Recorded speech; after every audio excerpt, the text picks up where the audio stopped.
கஷ்டமான நிலைமையில ஒரு 3 டிஸ்ட்ரிக்ட் மக்கள் வந்து இப்போ ரொம்ப கஷ்டப்பட்டுட்டு இருக்காங்க. ஹெலிகாப்டர் மூலமா உணவு குடுக்குறாங்க. இருந்தாலும் நெறைய இடங்கள வந்து அவங்களால நெருங்க முடியல. அந்த மாரி நெறைய பிரச்சனைகள் வந்து இருக்கு.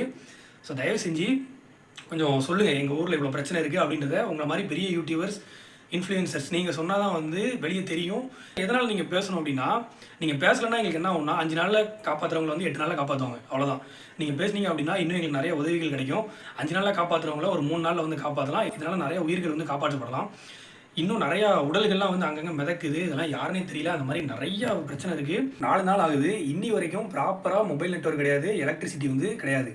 எந்த பக்கம் இருந்துமே வந்து ஒரு டிஸ்ட்ரிக்ட் திருநெல்வேலி டிஸ்ட்ரிக்ட்லேருந்து தூத்துக்குடி டிஸ்ட்ரிக்ட்ட சுத்தமா வந்து கம்யூனிகேட்டே பண்ண முடியாது. அது மட்டும் இல்லாம, வெளியூர்ல இருக்கிறவங்களுக்குலாம் வந்து அவங்க உறவினர்கள்லாம் வந்து என்ன ஸ்டேட்டஸ்ல இருக்காங்க? அவங்க பத்திரமா இருக்காங்களா?